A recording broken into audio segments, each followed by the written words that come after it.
Welcome, Brother Lawrence Watson, to One Angry Black Republican. Brother, how are you tonight? Tell us what's going on with you, and spare no detail. Well, I'm doing very well. I'm glad to talk to you. I'm not an angry Republican. I would assume you were referring to somebody else. I'm referring to this podcast, yes. One Angry Black Republican. So that would be me in this particular scenario. So I'm welcoming you, my brother, to the platform. I would take that in the spirit of James Baldwin, that said to be Negro in America and to be relatively conscious of it is to be enraged almost all the time. So I guess there is a relationship between you and me and James Baldwin in this podcast. You are absolutely correct. And, Baldwin would be one of those brothers on my Mount Rushmore of black intellects in the diaspora. So I love Baldwin. And, the fire next time, I think we're there. What would you say? Well, I think symbolically, the fire has never burned out in most of us. Okay. Even those of us who may not think we share the same politics, I think that most people who are alive and who have endured what we've endured are on fire, even if the fire is simmering. I definitely will concur with that. Before we actually start, jumping into this, and I've been looking so forward to this dialogue. I recognize, the range of your understanding, especially, let me start off this way. The three things I, learned about you that immediately caught my attention. A, your picture on the stage with Shirley Chisholm. B, you had a relationship with the late, great, brilliant, also on my Mount Rushmore, Dr. John Henry Clark. You had a relationship with him. B. And then C, you cussed out literally Cornel West. Now, with that being said, using those three as context, tell us who is Lawrence Watson. Well, I will disavow the third one for public conversation, and I will say that I am blessed to be a young brother who grew up in Bedford-Stuyvesant in the hood.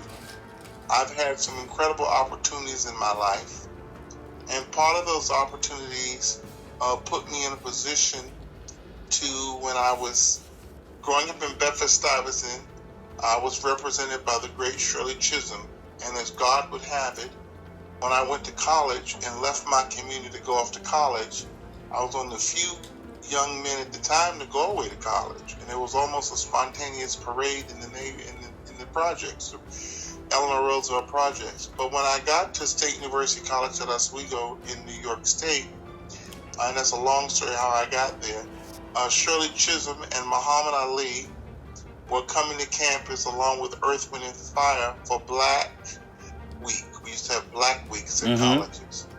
And since I was from Bedford-Stuyvesant, the students voted me to be the one to introduce her. She appeared at Oswego. And so that picture that somebody captured really, I think, was a really reckoning moment for me when the rage, the power, the intellect of Shirley Chisholm, it was almost like by osmosis. Wow. It was leaving my body and coming into my body. I just felt that it was an amazing, miraculous moment. I will say to you that many years later, that happened when I was about 18 or 19. Many years later, I would find myself as a dean at Harvard University, an administrative dean, And Shirley Chisholm came again to Harvard, and I got to sing for her. Wow. And so I think that God doesn't make mistakes to people that he puts into your life. So that's number one. Amen. Number two is Dr. John Henry Clark was a professor at Cornell University, and I applied for my graduate work. I received a Master's of Professional Studies, an advanced terminal master's degree at Cornell, and I just chose to do my research. At the time I did it back in 1975-77, I was the only one in the country who had done a serious study of J.A. Rogers, Joel Augustus Rogers. And so that was a real arduous, horrendous task at Cornell University to do, even though I was doing with all incredible progressive black scholars. I ran into the rut of people saying I couldn't do a dissertation on Rogers because he never had a degree. So I had to fight that battle until I was just beaten down. And I first started to look at look at J.A. Rogers as his contribution to history. And then members of my dissertation committee started saying stuff like, well, what makes one a historian? And how can you say he was a historian? And blah, blah, blah, blah, blah, blah, blah. So after fighting that battle for about 4 months, I realized I wouldn't graduate in time. I would be one of those statistics that never finished my degree. So I changed the name of the dissertation to J.A. Rogers, Popularizer of Black History. And they found that palatable. That led to me interviewing Dr. John Henry Clark, who was on the faculty, and Dr. Yusuf Ben Jochannan, who wrote Black Nile. Yes. Well, they took me under their wing, and they mentored me, and I took Dr. Ben's course, Black Man of this course called African Origins of Major Western Religions. And every night after the class, Dr. Ben would ask me to drive him back to his hotel, and I would sit with him and have Chinese food, because he loved Chinese food. And it was at those meetings with Dr. Ben that I got inside scoops, some things I'll never tell, that he told about the Civil Rights Movement and other things. It was very interesting. Wow. And then I interviewed him about Joel Augustus Rogers, who wrote From Superman to Man, Africa's Gift to America, Sex and Race, Volume 1, 2, and 3, Nature Knows No Color Line. So many wonderful books that he wrote without any academic letters. Even Du Bois and them respected Joel Augustus Rogers because he talked the talk and walked the walk. He had traveled to Egypt and traveled to West and East Africa. He had touched the artifacts in his hand, so he knew what he was talking about. He was Jamaican. So from interviewing Dr. Ben, I got to then interview Dr. Clark. And by this point, my dissertation committee, my master's thesis committee, they were taking so long to approve my work. I just went and finished the whole thesis. I wrote the whole damn thing. Wow. I could imagine with those two pillars of the culture. I could imagine. It was a little arrogant of me, and I handed it and told him I'd see them in a month. Did some of Dr. John Henry Clark's persona start to rub off on you? I remember his quote of, I'm not having a debate with people who are not on my level. I'm teaching them. Because that's what it sounds like. Well, no, that's really not what it was. What it was is I was a diligent student. And during that time, these black scholars, very progressive men, were in such demand. They were running all over the country, lecturing, giving lectures, doing this conference, doing that. So in some instances, their graduate students suffered because we didn't have to access them. So I was like, the hell with this shit, because I was from Brooklyn. So I just went ahead and went to the library, wrote the whole damn thing, and gave it to them and said, I'll see you in a month. Well, when they got together with me a month later, they were very polite. And they said, Larry, we're glad that you went ahead and did the whole thing that has good and bad qualities. Good and bad. Wow. Yeah, we can see your argument, but you didn't make it as well as you should have. So you're going to have to go back and do part of it over. Well, doing part of it over. So wait, pause real quick. So those two pillars, literally. No. It was not John Henry Clark and oh, okay. The dissertation committee. It was the dissertation committee of their juniors. Okay, gotcha. Got you. I'm not going to say their names right now, but they were brilliant black men. Got you. Yes. Who were in charge of my dissertation thesis committee. Okay. And so I'm with you now. I got you. They said to me, well, we're glad you did it, but now we see what you did and we don't like it. So you're going to have to revise it and take out chapter 2. Chapter 2 is 150 pages. Wow. What was chapter 2 about? Chapter 2 was a historiography, a kind of background of all the historians, black historians who had come before Joel Augustus Rogers. Okay. And I had done this whole expose in my logic leading up to the space that was unoccupied until Joel Augustus Rogers came along. Who were some of his influences? I knew right then, you just can't take 150 pages out of a 350-page dissertation thesis. Yeah, that's half. Wow. They were really telling me in their own brotherly way that I had to do it all over. Well, I flipped out. I went completely Brooklyn. What did you do? I forgot that they were from Chicago. And even though they were being very palatable and polite, they could go there too. So y'all were all code switching. So I started going off in the dissertation committee, and one of the brothers, very prominent, everybody loves him very much. I love him, he's like a father to me. He said, he just was looking at me while I was going on. But the other scholar was a little more Du Boisian, a little more pulled up. And so he then started to make his points. And then I had an African brother, very incredible scholar. And he was just appalled that I had violated the laws of the elderly. Wow. There's that Pan-Africanist tradition right there. Oh, my God. So I then flipped out and told one of the professors, well, you can't understand what I wrote because you so far in W. Du Bois's, I said something probably foul.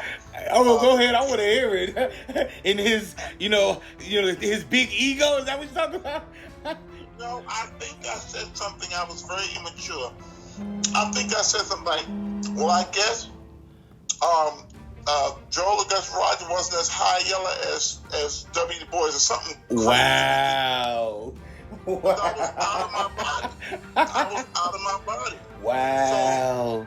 So, how profound was that light-skinned black, dark-skinned black thing back then? It really wasn't profound at all because, quite frankly, if you even look at Booker T. Washington, none of these people were dark skin. So the whole thing was just my naivety and being ridiculous. Okay. And so then the brother who was in charge of the dissertation committee, the cool brother from Harlem, I'm not going to say his name, he said, well, Larry, I guess you need to just pack your stuff and go to the library and start working on the revision. Come on. Who are we talking about? You talking about that's Baldwin? Who are you talking about? Who's the prominent one? No. This was the brother who's like a father to me. Okay. And this is Dr. James Turner. Dr. James Turner. Yes, Dr. James Turner said, well, so I went to the library and I stood in the lobby and cried like a baby. And Wow. I was crying in the lobby. This little white girl was standing next to me. And she gently and delicately took a tissue out of her bag and tried to give it to me because I was in total crisis. Wow. So anyway, to make a long story short, I then called Dr. John Henry Clark up and told him what had happened. And Dr. Clark told me to send him the thesis. So I sent it to Dr. Clark. He read it. And Dr. Clark took it upon himself to write the committee. Are you kidding me? No, I'm not kidding you. Wow. I've never told this story before. So Dr. John Henry Clark wrote the committee and said, I do agree that there's some work that needs to be done here, but I don't think it's that bad. I think blah, blah, blah, blah, blah. And he wrote a 3-page letter that God knows I think I lost it when I was moving, but I'm going to search this out. I want to read that letter. I know, it pains me to think about it, but I know that I'm just praying that I will come upon it. Wow. And so the committee said nothing, but their silence told me, your ass is in trouble now. How dare you go to... It was the elder telling the people, the younger ones, to kind of, chastise them a little bit, as well as encouraging me, but chastising me also. And so I went to the library the next day. I would get up at 5 o'clock in the morning. I would do writing from 5 to 7. I would take a shower. Then I would go to teach, because I was teaching summer school from 9 to 12 or 1. Then I would leave and go back to the library from 1 to 6, go to dinner, eat dinner 6 to 7, go back from 7 to 2, go to bed from 2 to 4, get up at 5. I did that for like 7 weeks, 6 weeks. Wow. And what a work ethic. Oh. And I never looked at it again for 15 years because it was so painful. The process was so painful. But what happened in that process is I became good friends with Dr. John Henry Clark. And when his son moved to Boston, he told me to look out for his son. And somehow all that correspondence between us is lost someplace in one of my moves. It's just horrible. But we remained strong friends, and I respected and loved him so much. And I remained strong friends with Dr. Ben, and Dr. James Turner is like my brother and like my father. I stayed with Dr. James Turner. The other members of my dissertation committee I've stayed in contact with, African American historian John Harris and Bob Harris, and Professor Congress Mbata has since passed away. He was South African. So I had an incredible experience with very strong black men. Now that third story you alluded to is one that is not. I would word it a little differently on the record. I went to see the great Cornel West speak at Wellesley College in Boston.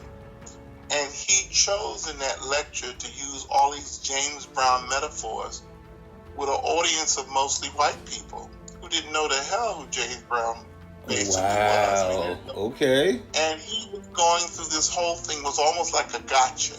I'm going to use all these examples that y'all know nothing about, but I'm going to still be the scholarly, brilliant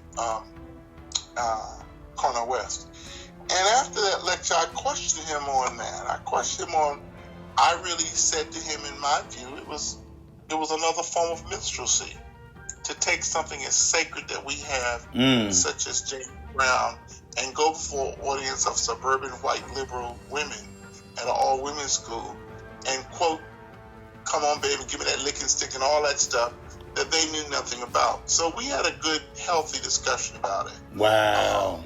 But I didn't bite my words. I've had the good fortune to be in the company of many incredible men and women, and I've never been enamored so much that I didn't speak to them with what I call the utmost respect by saying, I don't think what you said is necessarily the case, and I've never felt insecure about saying that because they had a certain status that I didn't have.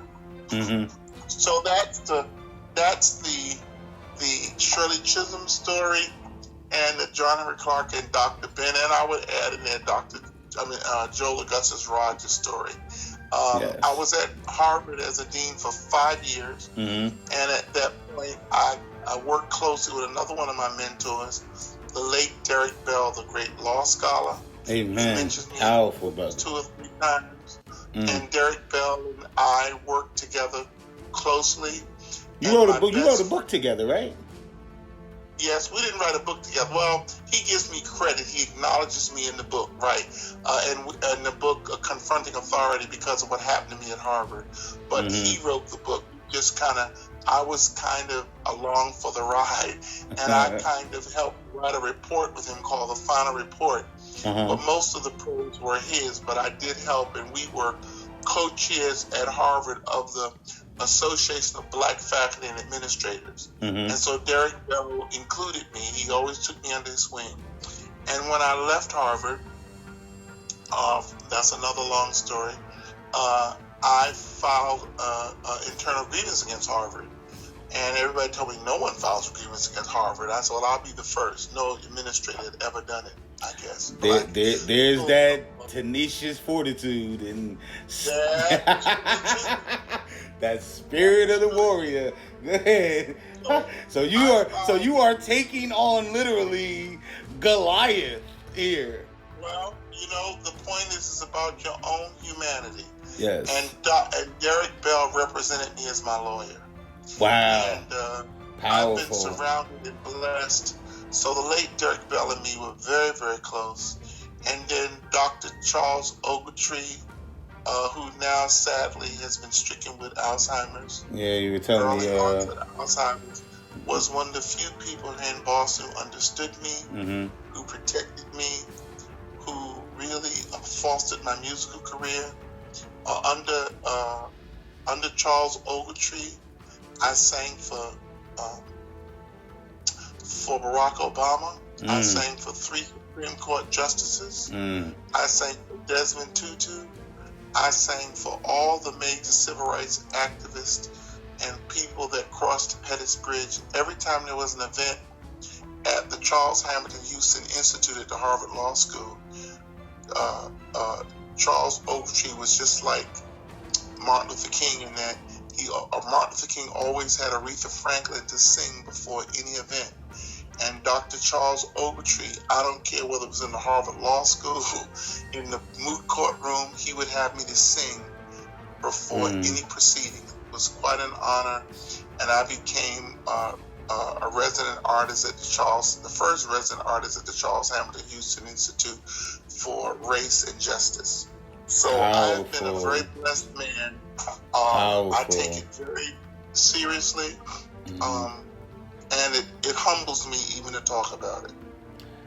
Brother, I'm floored and humbled. I've often been accused of being, arrogant in so many respects. But almost immediately, especially after we talked yesterday, I really, my hat's off. You're definitely, one of our elders and an important voice, which is one of the reasons I wanted to, really, get your voice out there in my world. Okay. Well, it's very funny because I still think of myself as being 19. You look it.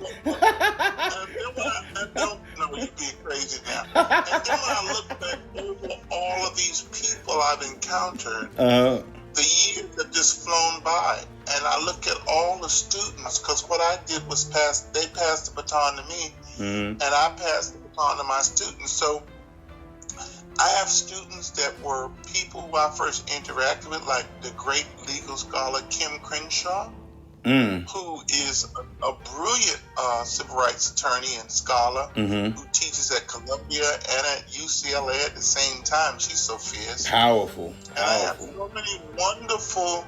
She's the one that kind of coined the phrase intersectionality. Intersectionality. So explain that. Intersectionality. This idea of we don't have kind of one identity, that there are ways that our identities as Black people cross over, and it looks at issues of class and gender and sexual orientation and ethnicity, that is not as monolithic as oftentimes in the past people try to describe it. It's not just a matter of this monolithic view of issues around disenfranchised people.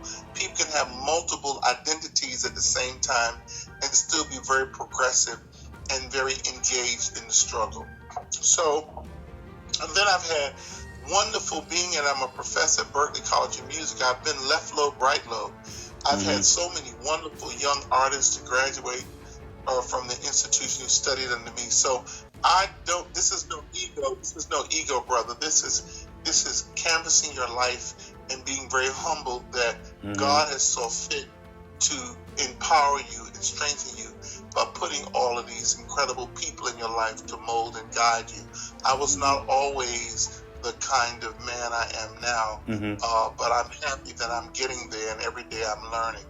But I must say, my brother, that in the very beginning when I first started out, before I met any of those black men, I met a white Jewish man named Arthur Gitlin, who was my English teacher at the State University at Oswego. And Dr. Arthur Gitlin was the one who introduced me to Malcolm X, and introduced me to James Baldwin, and introduced me to Ralph Ellison. He was a white Jewish man who really had the persona, so he thought, of Malcolm X. Wow. But to be able to introduce you to those figures, I mean, that's right. He must be. He used to work with gangs in Harlem. He married a black Latino woman, and his kids were brilliant. There's someplace in this country I wish I could get in contact with them. And Dr. Gitlin, one time I attacked in writing. I was the editor of the college newspaper, the black newspaper within the mainstream college newspaper. And we had a new black professor come on campus. He was acting uppity and wouldn't speak to the black students. So I wrote this editorial about his ass. Well, I could imagine. And Dr. Gitlin called me in his office and said, what's wrong with you? Are you crazy? Do you know how long it took that black man to get to this school? You don't attack another black man like that. And he cussed my ass out. That white Jewish man cussed me out. Wow. And I never forgot it. And I never aired again. Powerful. You know, that kind of segues me into my second question. Almost perfectly. My second question. You know, I'm proposing to black people, you know, and other Democrats, you know, to align with the Republican Party in 2020. Many, you know, such as myself, are being like literally ostracized, you know, by the black community. And, you know, so my question is that fair? And also, give me some of your insight into that proposal from my perspective, based on your overarching understanding of the diaspora. Okay. Well, first of all, brother, I'm beginning to really like you, but I must say that... Ditto. I like you as well. Okay. I like you a lot, but I think you're absolutely wrong on this point, and I think that people should berate your ass for asking anybody black in 2020 to vote for Tangerine Man, Agent Orange again. When we look at the things that have been said and done, black people are not crazy. When we were radical Republicans, after we voted Republican because Lincoln's party was the party of so allegedly freeing the slaves, but the slaves freed themselves, but that's another subject for another time. That we voted Republican, and many black Southerners still vote Republican and cannot ever see themselves voting Democrat because of the Dixie Democrats and what they did to thwart and do everything they could in terms of lynchings and castrations to keep black people from having full humanity. However, when Roosevelt came in with a new plan, the New Deal, and we saw another way, then we went Democrat. If, in fact, the Republican Party offered us any pros, we would do it again. We are not that ignorant and silly that we are mad at to one party. Now, it is true that black people have voted Democratic for a very long time, and it seems with the latest developments in the Democratic convention and the primaries that we seem to be mad at to old white men. Absolutely. But the point is that when you put tit for tat, those policies and things that have been put forward that would benefit black people and poor people, the current Republican Party, you notice I said the current Republican Party, I do, has done little to nothing to reach out to black people and brown people. Instead, what we have heard and seen is the most ruthless kind of approach to black people. And let me say this, when Thurgood Marshall was on the bench and gave us Brown versus the Board of Education, when he was sick and getting ready to die, there were many black conservatives that black people would have welcomed to the Supreme Court. George Bush Sr. went and chose the most reactionary, the most self-loathing black person he could have found and appointed them to the bench. The NAACP and others at the time had done a long 100-page position paper that outlined all of the reactionary and negative things that have been done under the current only black member of the Supreme Court. And so I think that I don't prescribe to this politics about Republican and Democrat. I prescribe to what have you done for me lately, as Janet Jackson sang. Wow. So, okay. So let me say this then. What have you done for me lately? Okay, I hear you. I say that it's the lesser of the evils, and right now, there's no need to switch the witch for the devil. And so I would say that with this coming up election, it's very complicated, and maybe what may happen, as Dr. John Henry Clark says in his piece, countries or leaders don't liberate people, people liberate people. Mm-hmm. We may have a re-election of the current Republican regime, and it may mean that it's time to stand straight up and not balance your oppressor on your back. It may mean that is what it's going to take for people to galvanize and be ready to truly fight. Okay, I understand that, Matt, I understand that what you said.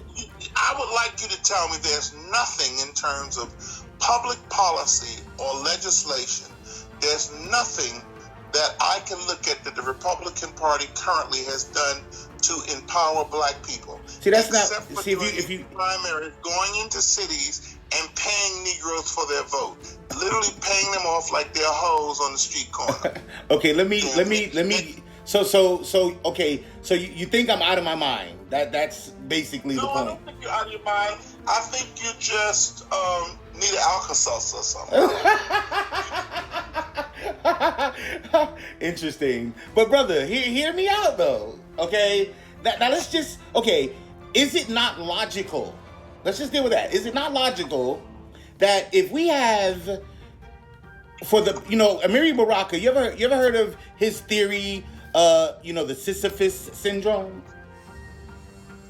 I've read Amir Baraka. I've met him several times. I've defended him when he came to my institution, and these white folks tried to attack him in his old age. Wow. When he had written a poem.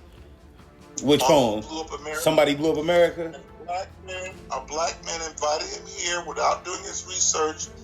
That was during a time when no school would invite him any place. And he was invited to Berkeley College of Music, and I wrote immediately and said to people, do you know what's going on in the country? Is this the wisest invitation right now? And if we do the invitation, are we going to protect him?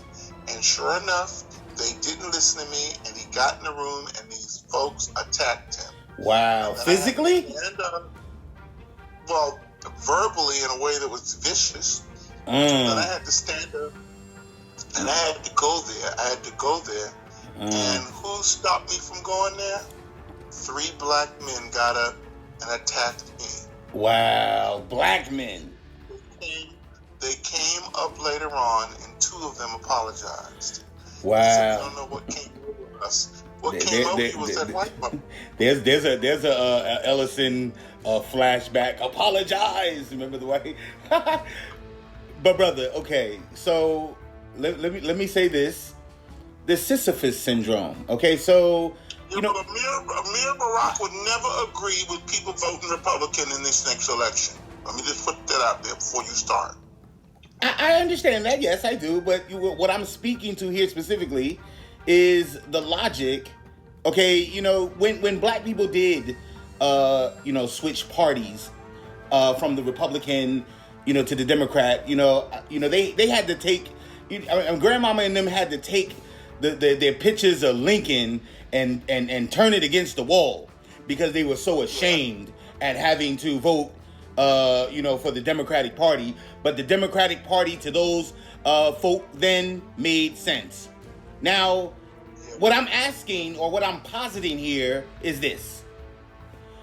We have experienced this Sisyphus syndrome. We pushed that great rock of freedom up that hill, and then every decade it is kicked right back down to the bottom, and then we start all over again. We were shouting, but the same shout, jobs and justice, carried us through all of these decades that we have given our vote to the Democratic Party. The proposal I'm making is one of strategy. We've never, in those last 6 decades, even tried to consider the Republican Party. But we know that coalition building is important. We know this. So my proposal here is twofold. We're trying to strengthen our vote to both parties to show that we do have that fortitude to make those hard decisions, to negotiate. So my proposal is one based on A, simply strengthening our vote to both parties, and B, giving the Republican Party a chance or opportunity to renege on the promises we are able to muster out of the Republicans moving forward in this election. We already know the Democratic playbook. We know that. Well, let me say what my mother, my scholarly mother, that grew up on a plantation and only had a 7th grade education, she used to say to me, "Whoosh in one hand and shit in the other one and see which one gets filled up today." So I will say to you, logical or not? That's what I want. Logical or not? Whoosh in one hand and shit in the other, see which one gets filled up today. I can look when we're voting for Congress people, senators. We're looking at who's going to appoint judges with a certain sentiment. We're looking at all of that. I do not expect anyone who I'm going to vote for is being endorsed by the Klan. The Klan just endorsed Tangerine Agent Orange for the next 4 years. I do not expect that. And I'm saying, in terms of this, I don't believe in this notion of logic. That was Plato's bullshit. Woo! There's a bullet right there, but go ahead. Black people have embraced the idea that this notion of this dichotomy that Plato wrote so much about, right and wrong, up and down, left and right, smile and sad. Our Negro spirituals and our culture can be happy and sad at the same damn time. And we have sometimes made the error, because of our compassion and our humanity, of believing we are the most patriotic Americans in this country. Amen. When Eric Lincoln died, when Eric Lincoln wrote when Malcolm X was assassinated, in his piece in the book Malcolm X, A Man of His Time, he said that 2/3 of American blacks are patriotic to the American flag. We have been the conscience of America, and we continue to be. And so that is why, in many instances, Democrats and others have taken us for granted. But we will have the moral victory, and we will have the overall victory. Did you see the documentary Who Killed Malcolm? Yes, I did. What'd you think of that? And when I look at it, I read between the lines. What do you think? When I read between the lines, and one of the things that we make a mistake about, there may have been a black man who pulled the trigger, but we have to look at the root cause analysis of the atmosphere that was set up to create that happening. We have to also look at Malcolm X and look at the issue when we started this interview out of talking about ego. We can be great men and women and have egos that have run amok. That happens. That's what happened to a lot of people that we've lost. You knew Manny Marble, right? Yes, I did, but let me finish this. Okay, go ahead. I don't think black people should switch the witch for the devil. I don't think it's about becoming Republican rather than Democrat. I think it's about black people deciding to coalesce, join effective coalitions, and decide who we're going to vote for which has the kind of public policies and stuff that best suit us. And if that person happens to be a Republican, then so be it. But we should not blindly anymore, if we've not learned anything from this current situation, we should not just go doing this fraternity sorority thing. See, black people love this fraternity sorority shit, but they don't want to really look at the perversity aspects of that. So people go around branding themselves in their arms, and so your argument suggests that now we just need to switch fraternities. No, see, I'm merely talking about alignment. Alignment. Maybe we need to eradicate fraternities and sororities. Maybe the new mindset is to don't look at fraternity sorority scenario at all. Understood, but we have an election coming up in 9 months, and I'm attempting to make the best bet on the party that seems the most in order. What do you think about Cory? What do you think about Cory Booker? Go ahead. I think black people know how to play big wigs and spades, and they will look at the final platform and they will decide what's the best way for them to get to Boston. Didn't John Henry Clark think that Booker T. Washington was a brilliant man? So brilliant that he had this whole... in other words, he was taking resources from, the whole Southern, the whole Southern slave aristocracy. He's taking that money and he's using it to build institutions in the black community. What I'm suggesting is aligned to that same ideology. Well, no, I think it is a misnomer, and it is not fair to Dr. John Henry Clark or to Manning Marable or anyone to put their analysis in one kind of camp. These are very brilliant men and women. Absolutely. Like I said to you the other night, Booker T. Washington was a very complex man. Mm-hmm. First of all, he had the admiration and the ear of the president. Mm-hmm. Sometimes he erred on the side, like Wynton Marsalis has, of saying, if I don't speak out, then some ignorant black person will, so let me be the expert on everything. Mm-hmm. Sometimes Booker T. Washington, but at the same time, as I said to you, and you need to read in a book by August Meyer, there's a series of essays. Mm-hmm. And one of the essays is called A Reinterpretation of Booker T. Washington. Okay. And in that essay, he points out that Booker T. Washington, many people were critical of Booker T. Washington because he didn't speak out on lynching. What he did is he thought he had a strategy. He didn't speak out publicly, but he wrote several anti-lynching articles under a pseudonym, and they were published in newspapers all over the country. I remember you talked about that, but I didn't. What was the name? I need that pseudonym. August Meyer. I don't remember his pseudonym, but August Meyer is in his book called A Reinterpretation of Booker T. Washington. Okay, got you. August Meyer. So if I get that book, I can get that pseudonym. Yeah. Got you. It is within the book. Myers is Myers is like S, I think, August Meyer. And yeah, I got there's it. an article in there called A Reinterpretation of Booker T. Washington. Okay. And so I think in the same way with Martin Luther King, Dr. John Henry Clark was critical of Martin Luther King, but at the same time he said, but he gave his life. When a man is powerful enough to give his life, if we look at Elijah Muhammad, mm-hmm. these are men willing to give their lives who did tremendous things. Mm-hmm. So we have to compare and contrast the great, profound contributions Malcolm X made. But at the same time, we get to look at some of the things he may have said that may have been very disrespectful to Elijah Muhammad, mm-hmm. and really kind of missed the mark. That what happens when you're young.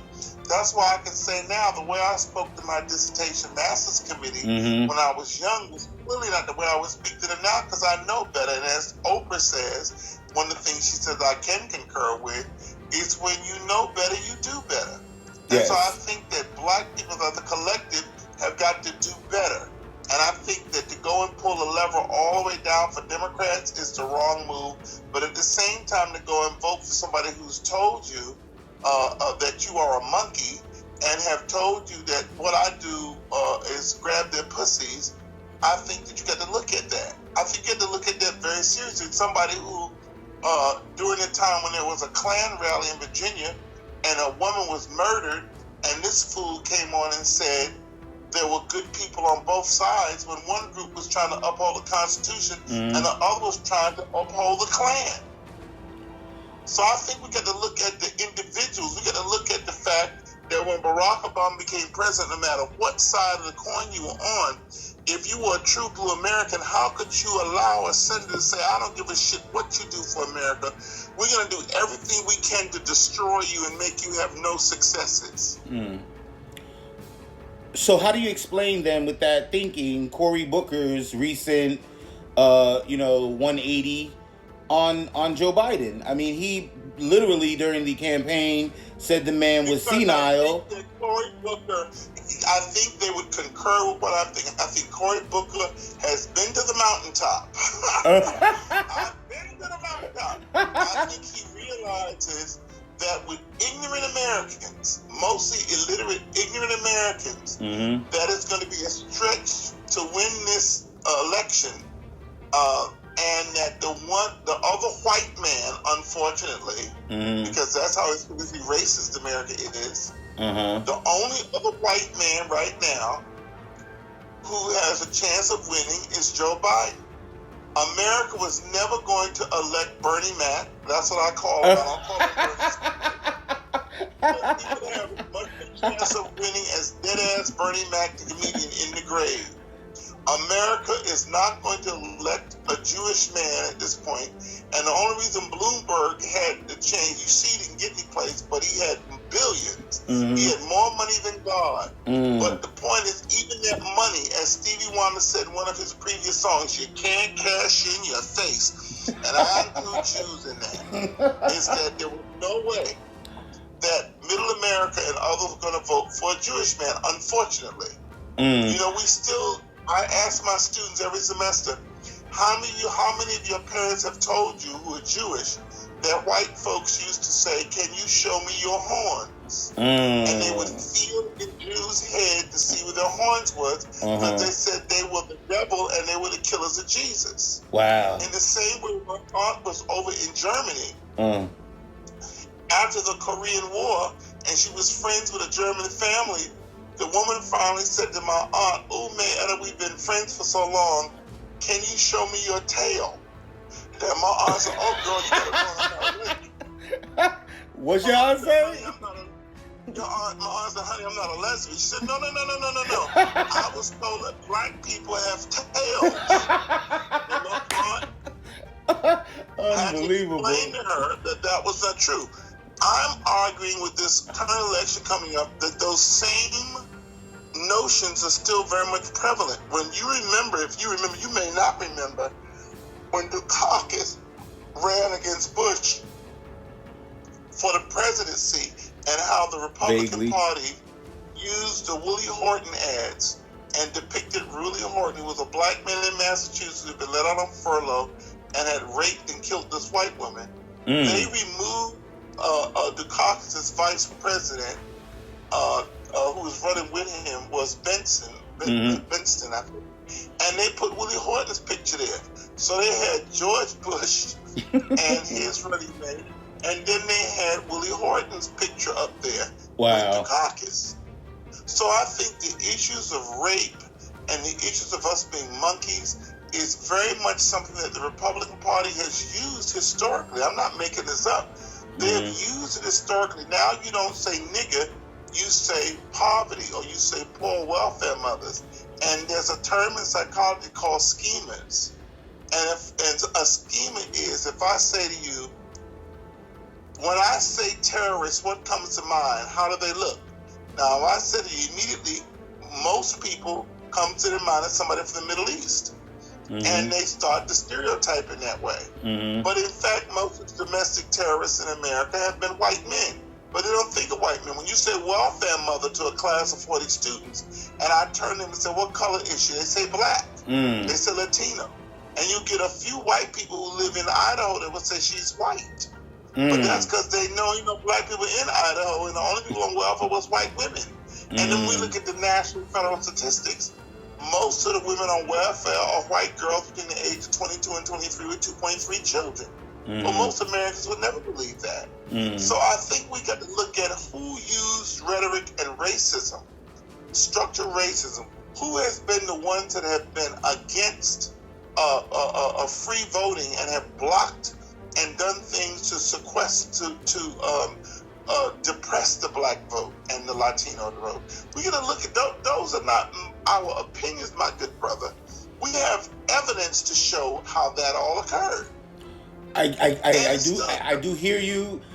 You know, it still doesn't negate the logic that I'm proposing, where we think strategically. You know what I said about logic? I got you. You know what I said about logic? I just wanted to be clear, because ultimately, what I'm talking about is strengthening our vote, and I don't want to. You know, I want to be.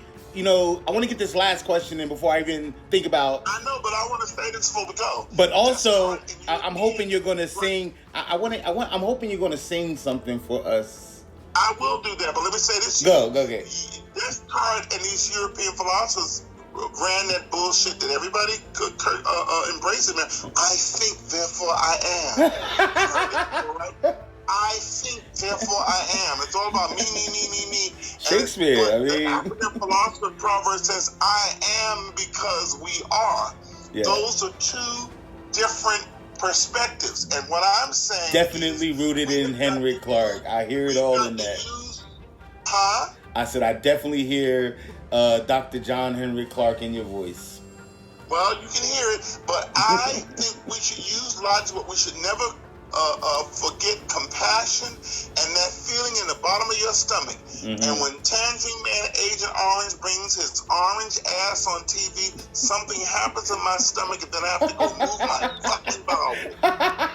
See, I think that is that, you know, that DNA, that, you know, that 400 years of blood-soaked, you know, tears and sweat that resonates in moments like that. You know, I get the same reaction, you know, looking at the other side of the coin as well. You know, so, you know, navigating between...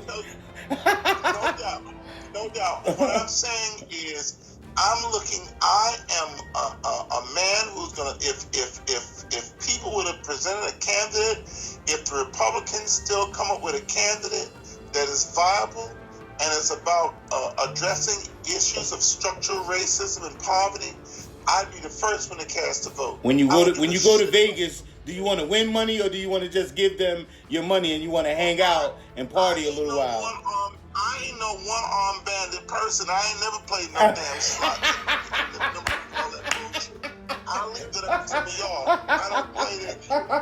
I look at what's in front of me. 5 minutes, coronavirus. Well, I'll say to you, we had a conversation last night. Let me say a few things. Yes. First of all, the state of Massachusetts has just declared a state of emergency. Yes. Today, an hour ago. You told me.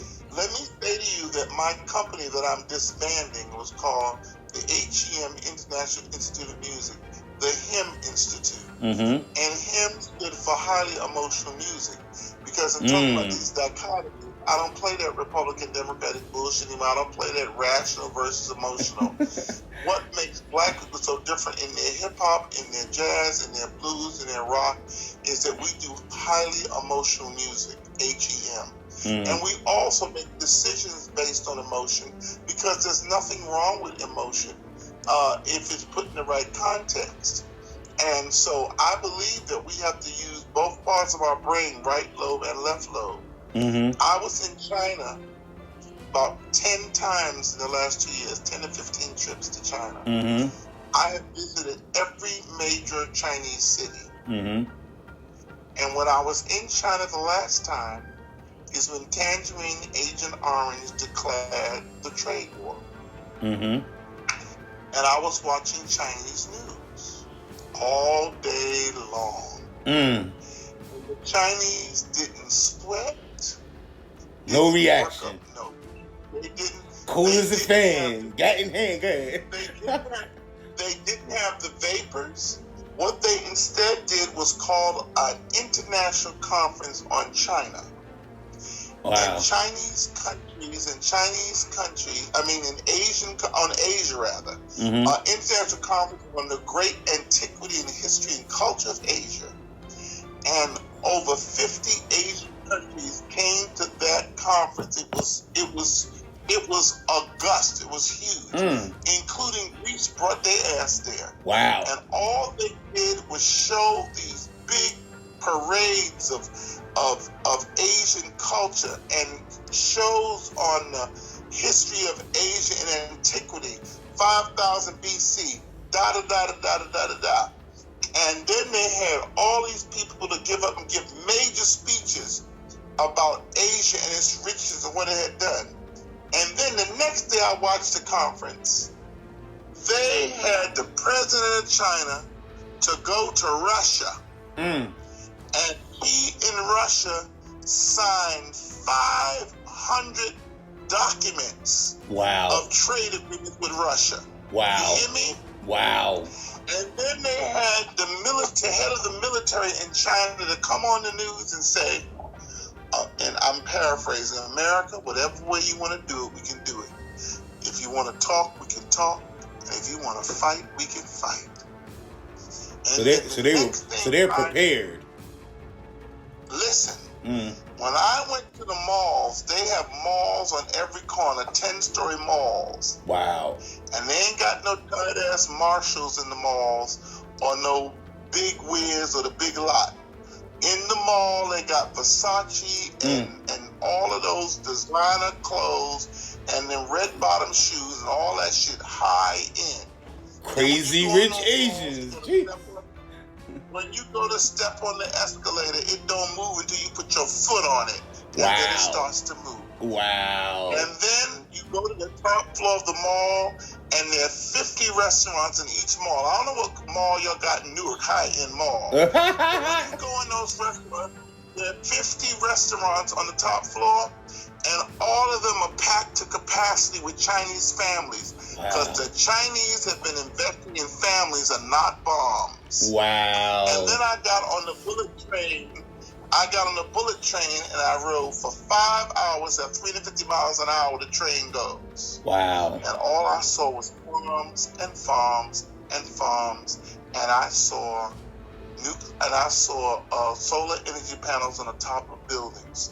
So and then when I went to stay at the Marriott Suites, I said, "Oh, I'm in an American thing now." I pulled out my platinum card. They looked at me and said, "What's that?" We don't take that. Whoa. They took no money. They have an app on their phone called WeChat. And when you go to eat in a restaurant, you slide your phone over the table and the bill is paid. When you go to put money in your bank account, you slide your phone on the table and it scans your check and it goes in the bank.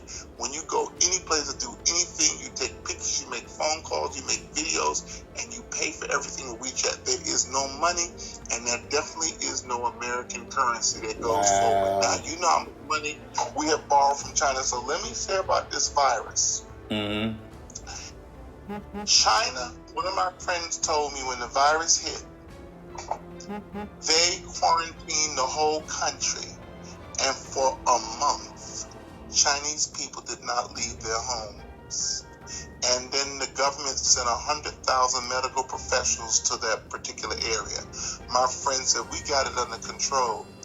Now, for China to lose 300,000 people would not be as monumental as America losing 300,000 people.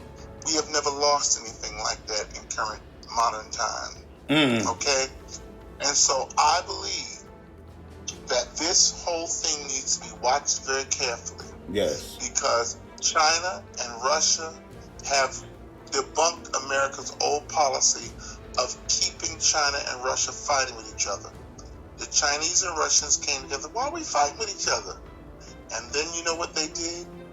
They went and started negotiating with the Africans. And the Africans said to the British, fuck you, we don't want you to build our railway stations. We'll build them with China. So then the Chinese said, look, we'll loan you the money and we'll do it without a Christian sermon. You just got to pay us back with interest. Wow. And these very smart African leaders, and people talk about they're over there exploiting Africa. But wait a minute, do we have some kind of genetic disposition after all we've been through with Europe that we can't negotiate a contract with the Chinese? We're going to let them walk in there and mount us? Wow. We need to wake up and look at what's going on. So the Chinese are investing in Africa, and they're sending their best African students to Russia and to China to college because America abandoned Africa and left us with slot machines. So the rest of the world is uniting against the West. Is basically what I'm hearing. I just want you to look at it. Just look at it for what it is. Mm-hmm. Do you know how much of our medicine comes from China? I am aware. Yes. Do you know how many pieces that go into the making of iPhones, all that stuff comes from China? Yes. Do you know how much about soybeans and all that other stuff comes from China? It's very interesting to me that our stock market just plummeted. China's stock market didn't. So I think it's something for us to look at. I feel very bad about this coronavirus, and I'm very nervous. But the point is that every week I watch HBO and all these specials, and I see this shit happen every week on those shows. Wow. Brother, I had a brilliant... Brother, this was a brilliant moment, and I want to end it on a song, brother. You know, could you sing something for us, brother? Well, I'm gonna sing without music. Not warmed up. One of my originals. It's called Reparations, and I'll just sing a little bit of it. Powerful. Don't think I've forgotten what you've done to me. Bombing, castrations, and lynchings and killings are part of my reality. This just can't go wrong. I won't be your slave. Butler, nanny, Negro, quick trade driver, or your maid. I want my land without your urban plan. A promise was made, now it's time to be paid reparations. Hey, it's compensation, yeah, for the African nation. We're losing our patience. Don't you think I've forgotten what you've done to me? All the pain we bear, we managed to survive. Anyway, it goes like that. Woo! Hey, brother, I heard Paul Rover said, woo, I heard it. If you go online to YouTube, you will find my Nelson Mandela version of Lift Every Voice and Sing that I sang for Congressman Cummings and sang for Desmond Tutu and Nelson Mandela. It's a very popular version that's been sung all over the world. My version of Lift Every Voice and Sing. And you'll also I'd rather hear it from your powerful, domineering voice right now. Well, you'll have to hear. You'll have to tell people to go to LawrenceWatson.com. Oh, I'm on it. I'm SaveOurselvesProductions.com, where they can look on any of the platforms. I'm gonna put the link. I'm gonna text me the link. I'm getting ready to put this podcast together. I need the people to get this tonight.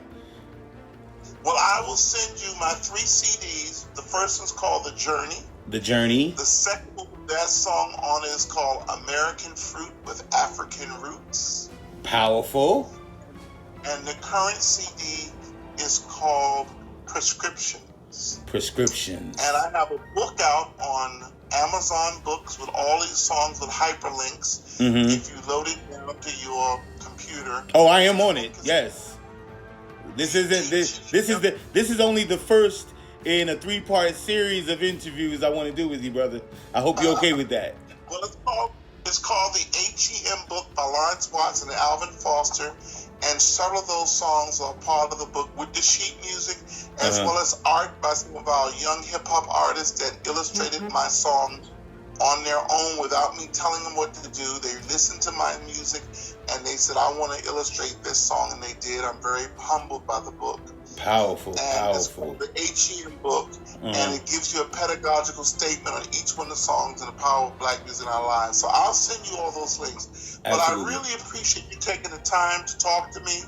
I never take these things for granted. I think it's all you and me was opposed to me. It's all for the greater good of our people. Absolutely, and whatever brother. we do, let's do it in concert with one another.